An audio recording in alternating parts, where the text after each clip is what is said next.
Aujourd'hui, c'est le 1er août et c'est mon anniversaire. Et c'est aussi le jour du dépassement cette année.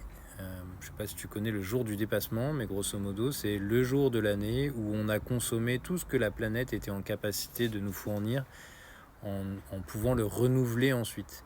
Donc à partir d'aujourd'hui, on vit au-dessus de nos moyens. On vit au-dessus de ce que la planète est capable de nous apporter.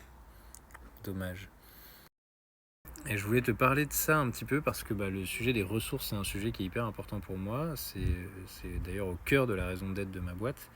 Mais en fait, ce dont je voudrais te parler, c'est un petit exemple d'une civilisation, alors plutôt éteinte aujourd'hui, mais qui avait une approche des ressources hyper intéressante. C'est les Indiens d'Amérique. En fait, je ne sais même pas si on devrait dire civilisation, mais peu importe.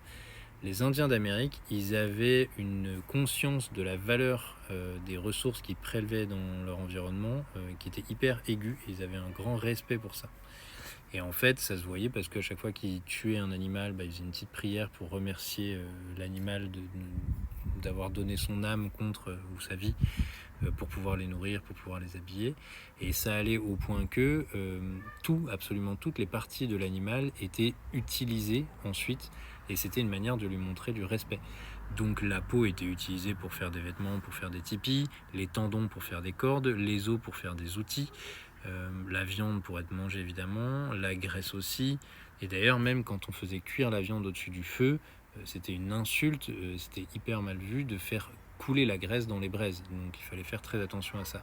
Et tout ça, ça montre que ils avaient une conscience très pointue, très fine de la valeur des ressources qu'ils prélevaient, de comment ils les consommaient, et ils avaient un profond respect pour l'environnement dans lequel ils prélevaient, dans lequel ils évoluaient, dans lequel ils prélevaient des ressources pour pouvoir s'épanouir eux-mêmes.